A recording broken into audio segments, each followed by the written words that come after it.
Saudações cordiais, amados irmãos e amados amigos em Cristo. Quero, em primeiro lugar, agradecer a Deus por mais uma oportunidade que me concede de me dirigir até vocês a partir desta plataforma digital. Quero agradecer a todos vocês que têm tirado o vosso tempo para poder me acompanhar a partir desta plataforma. Gostaria de aproveitar o momento para pedir a todos aqueles que acessam pela primeira vez a este canal e que não estão inscritos no canal, para que se possam inscrever no canal. Não só, se vocês estiverem a gostar do conteúdo que tenho estado aqui a postar, vocês podem clicar no botão like. Caso não gostem, cliquem no botão dislike. Além disto, há uma caixa de comentário que aparece lá mais para baixo.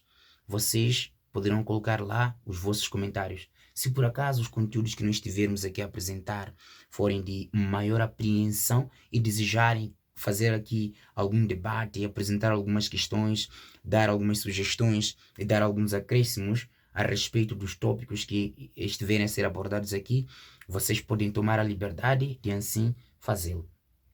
Por isso, eu agradeço bastante por este tempo que vocês têm estado a tomar. Quero, neste exato momento, trazer mais uma vez a parte número 2 da reflexão que teríamos deixado a tempo. Não é? O plano satânico do jugo desigual. Aquele foi o primeiro episódio e este é o segundo episódio, que é a parte número 2. Quero acreditar que será a última parte.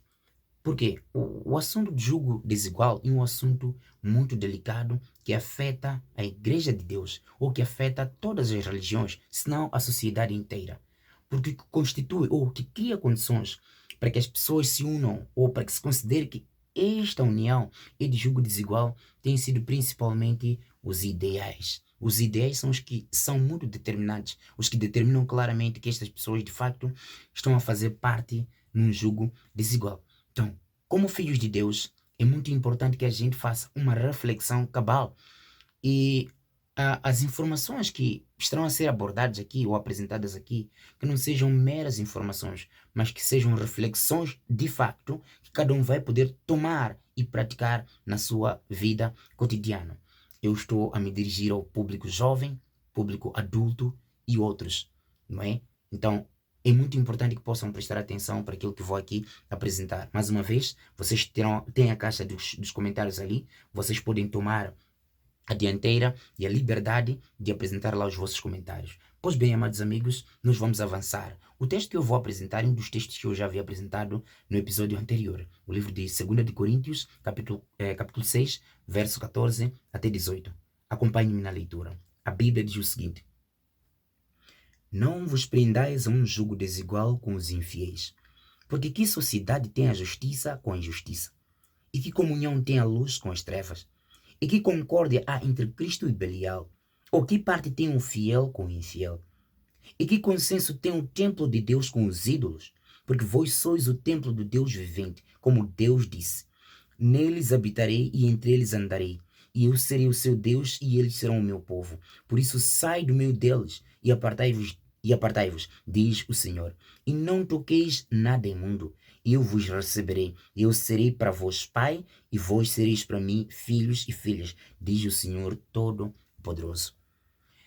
A Bíblia, amados irmãos, é clara em dizer: não há comunhão entre luz e treva. Não há comunhão entre pessoas que não comungam das mesmas ideias. O que cria condições para que haja de facto um jugo desigual são ideias divergentes. E normalmente quando as pessoas têm ideias divergentes, o que acontece? Pode surgir o que nós chamamos de conflitos, violência, porque um quer impor os seus pensamentos, quer impor os seus ideais acima do outro. E como nós sabemos, na sociedade que nós vivemos, como a Bíblia diz claramente que esta é uma sociedade orgulhosa, porque quando se fala de Laodiceia, está-se a falar exatamente do povo que vive neste tempo. É um povo caracterizado por um orgulho extremo, que não aceita se rebaixar. E veja o que acontece quando duas pessoas orgulhosas se casam. O que acontece? Veja, Laodiceia é o povo de juízo. Sendo o povo de juízo, estamos a dizer que o juízo ou o julgamento ainda está em processo. E o que passa diante do julgamento ou do juízo divino são todas as ações que a gente faz. Tudo aquilo que a gente faz, quer seja bom ou errado. Mas o assunto não é o juízo. Eu só trouxe esta questão para poder buscar o elemento orgulho. não é? Uma sociedade onde cada um quer impor as suas regras sobre o outro. O outro, cada um não quer ouvir o outro. O mais importante é que você faça aquilo que te estou a dar como orientação. Mas de acordo com a palavra de acordo com a palavra de Deus aqui, nós conseguimos compreender qual é o ideal de Deus. Para evitar esses conflitos, para evitar essas discórdias e desentendimentos, é necessário que não haja o jugo desigual. Por outras palavras, devemos casar num jugo igual, não um jugo desigual. Amados amigos, vou começar com o verso 14, que diz claramente o seguinte: não vos prendais a um jugo desigual com os infiéis. O primeiro elemento é este. Estamos a falar de cristãos. Os cristãos têm princípios diferentes dos infiéis. Infiéis, podemos, por um lado, fazer referência a todos aqueles que não conhecem a Deus. Este é o primeiro elemento. Mas também podem ser considerados de infiéis todos aqueles que fazem parte da igreja, que dizem que conhecem a Deus, que fazem a vontade de Deus, mas são hipócritas. Esses são infiéis, que sabem o que devem fazer e não fazem. Esses a Bíblia chama também de infiéis. Por exemplo, quando nós falamos do dízimo, lá em Malaquias capítulo 3, a partir do verso 8 até 10, a Bíblia diz claramente, o Senhor Deus estava a reclamar por causa do povo que estava sendo infiel a Deus. Não estava a devolver o dízimo que Deus havia orientado. Não estava a dar a oferta que Deus havia ensinado a eles poderem dar. Porque Deus foi o primeiro a dizimar e foi o primeiro a dar a oferta. Então o povo estava a ser infiel. Eu só queria trazer este elemento, que este povo sabia o que devia fazer e não estava a fazer. Então dentro da igreja, considera-se infiel aquele que sabe o que deve fazer e não faz. Este, diante de Deus, é infiel. Então, não existe comunhão. De acordo com a Bíblia, não devemos nos prender num jogo desigual com os infiéis. Este é o primeiro elemento. Porque que sociedade tem a justiça e a injustiça? Que sociedade tem a justiça e a injustiça? E que comunhão tem a luz e as trevas? Faz-se referência da luz, principalmente aquele que conhece a Jesus. Jesus é a luz do mundo.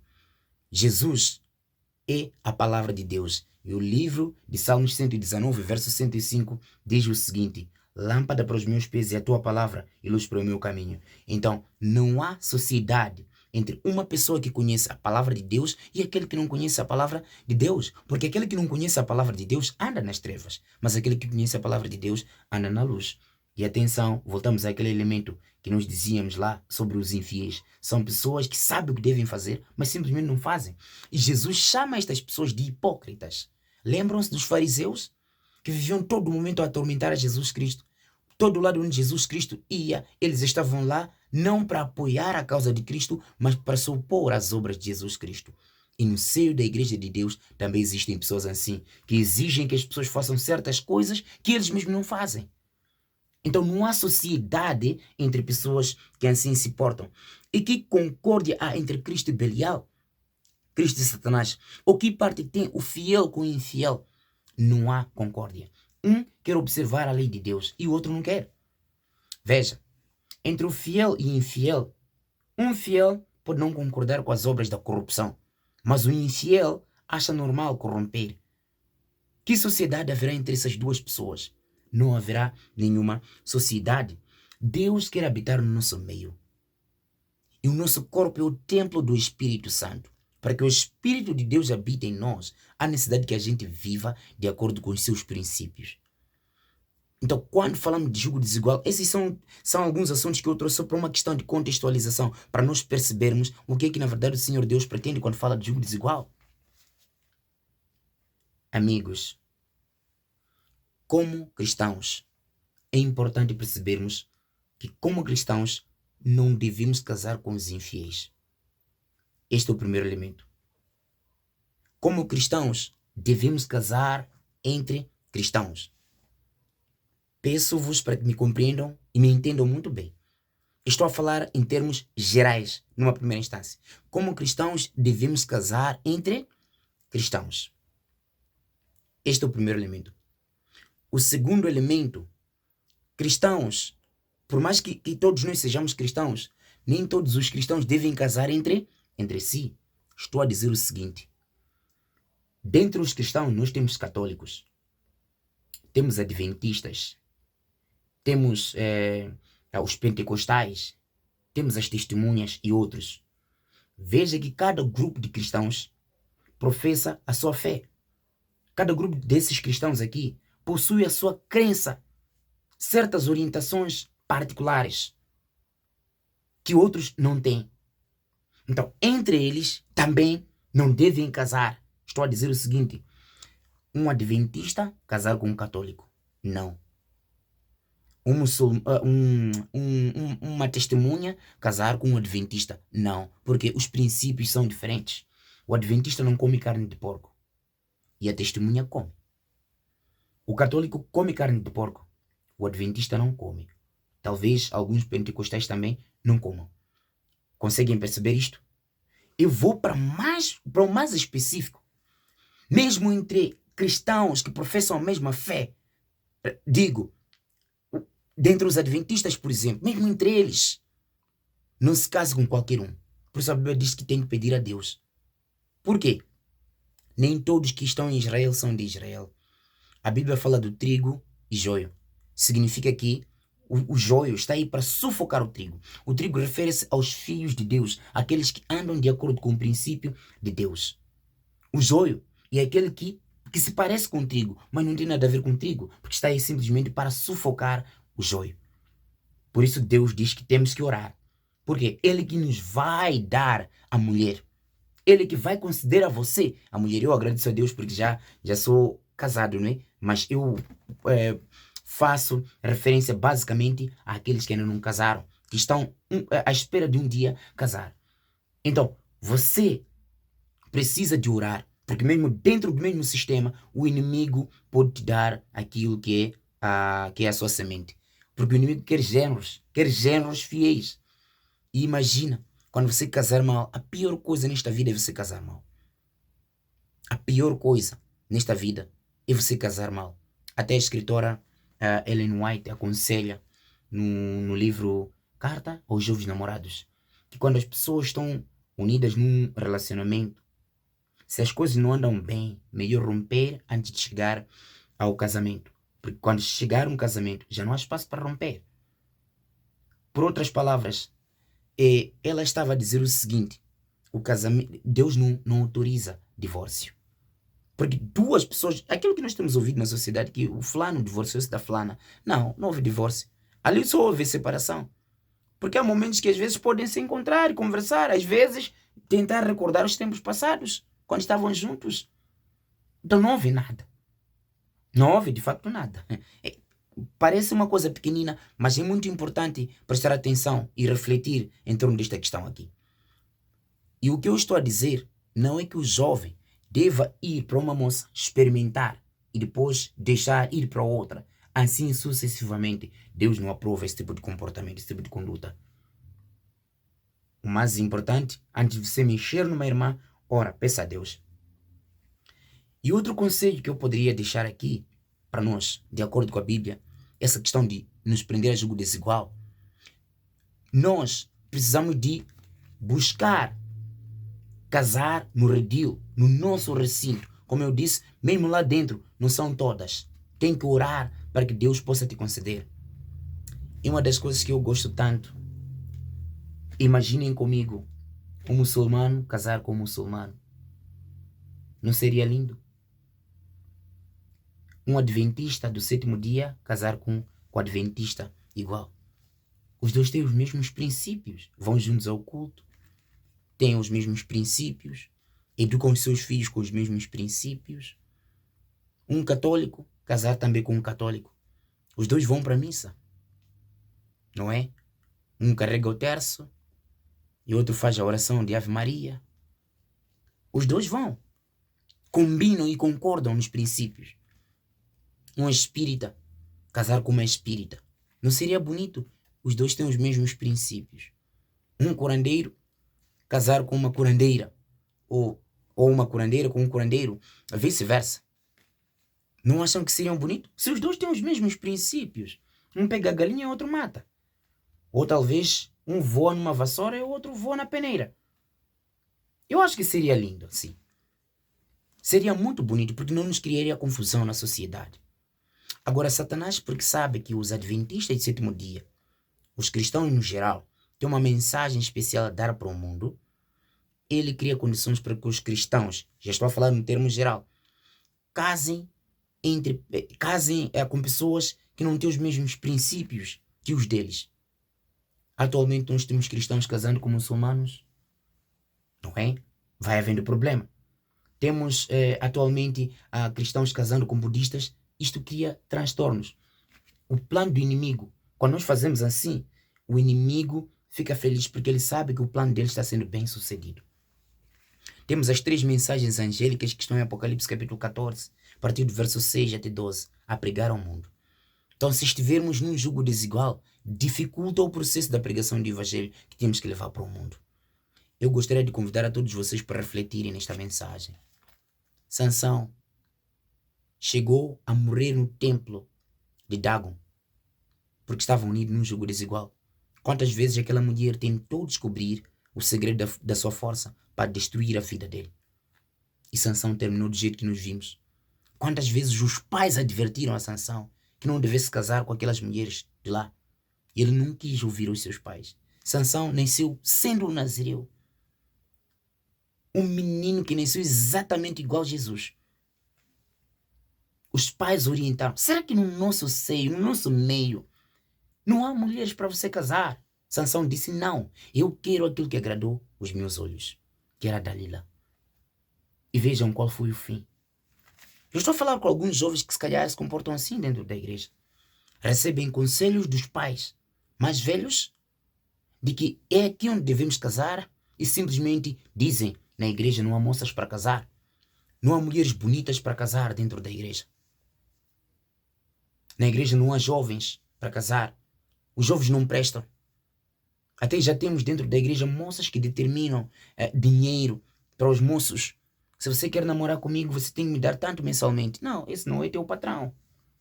Vocês não são casados. Mesmo se fossem casados, não é assim como a vida funciona. Mais adiante nós poderíamos tratar destes assuntos aqui, porque são várias coisas. Eu não quero criar condições para que este vídeo fique muito longo.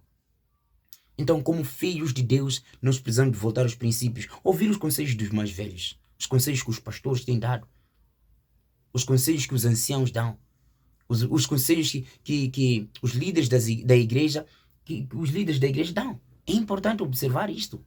Nós não temos que ignorar os conselhos dos mais velhos.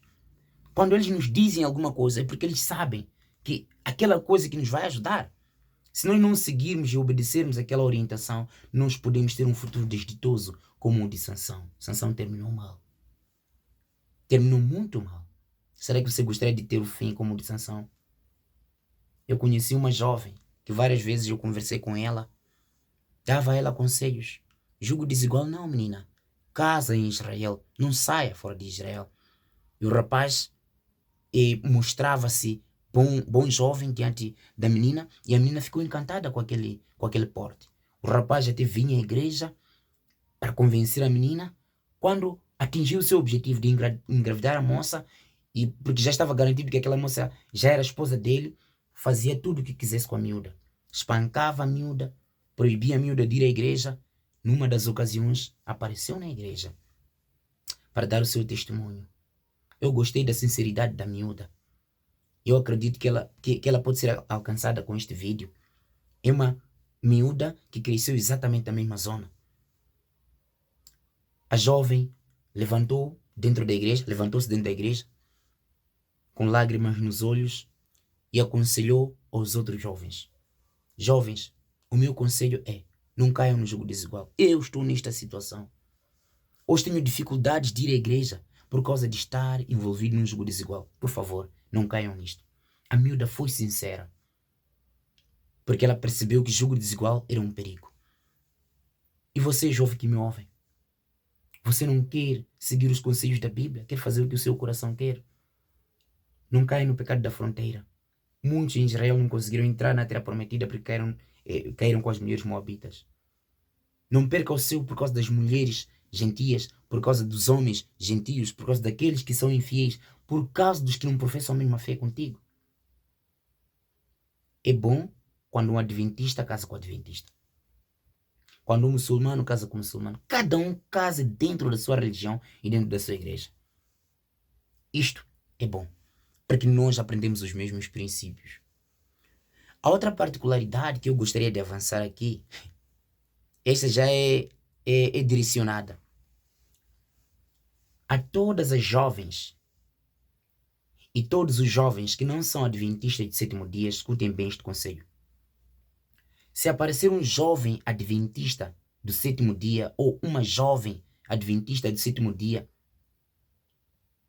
paquerando a vocês, criando condições ou dizendo que querem casar convosco, não aceitem. É um perigo enorme. Vocês devem rejeitar esse tipo de gente, porque são bandidos armados. Vocês não devem aceitar, porque eles têm princípios, eles sabem que não devem fazer isso. Quando verem um jovem a vir ter convosco, um jovem de 27 dia, a vir ter convosco e a dizer que quer casar contigo e vai fazer tudo o que você quer, é mentiroso. Não aceite, é bandido armado este. Não pode aceitar. Não tem o objetivo de casar contigo, porque ele sabe que não pode casar lá fora. E o que ele quer fazer? Quer brincar contigo e depois te deixar. Não aceite. Jovem adventista de sétimo dia não tem este princípio. Não aprendeu que deve casar lá fora. Ele sabe o que deve fazer. Ele sabe que deve casar dentro da igreja, lá em Israel, na igreja adventista do sétimo dia. Ele sabe muito bem disto. Então, quando você ver lá fora, você tem que dizer, volta à sua igreja. Não é aqui onde você deve casar. Educa ele, mostra a ele que ele está a se perder. Mostra a ele. Não aceite. Jovens adventistas, não se encantem com as moças de fora. Não se encantem com os moços de fora. Voltem-se no redil. O problema é que, algumas vezes, nós cometemos é que queremos orar de olhos abertos. Às vezes com um olho tapado ou fechado e o outro aberto. Assim não aparece a resposta de Deus. E às vezes não conseguimos perceber quando Deus estiver a nos responder. Reflitam nesta mensagem. Possivelmente virá um terceiro episódio, mas acredite que com estas palavras a mensagem, o essencial, ficou. Jovens de fora, se virem um adventista a vir para aí, para vos paquerar, rejeitem, recusem, não aceitem, mandem-os embora e digam, voltam em Israel, lá, entre os adventistas, é onde vocês devem casar e não aqui. O que estão à procura aqui? Digam a eles assim mesmo. Não aceitem ser paquerados por um jovem adventista. Lá, jovens de fora, não aceitem jovens adventistas. Recusem. Mesmo que ele te diga que te vai converter. Não, ele não é Espírito Santo. Porque muitos dizem isso mesmo. Eu vou te converter e depois você vai fazer isto e aquilo. Não, ele não é Espírito Santo. O Espírito Santo que é responsável pela conversão das pessoas. É um bandido armado esse. Não aceite. É um indisciplinado que quer brincar contigo e te deixar. E nós, adventistas de sétimo dia, não somos orientados a nos comportar assim. Se ver um jovem adventista que namora com moças de fora, pega esta deixa, mesmo dentro da igreja, pega esta deixa, pega, não é adventista de sétimo dia. Porque o verdadeiro adventista de sétimo dia conhece o princípio e sabe o que deve fazer. Assim como o muçulmano de verdade conhece os seus princípios e sabe o que deve fazer. Testemunha de verdade conhece o princípio e sabe o que deve fazer. Mas acima de tudo, convido a todos vocês a voltarem na palavra de Deus, Bíblia Sagrada. Estudem a palavra de Deus e vejam o que é certo e sigam o que está lá na Bíblia. A melhor coisa na vida é seguir a palavra de Deus. Este é mais um conselho. Se tiverem alguns comentários, algumas dúvidas, algumas sugestões, coloquem lá nos comentários e eu poderei tomar a dianteira de responder a vocês. Que o Senhor Deus vos possa abençoar, possa cuidar a cada um de vocês. Até lá.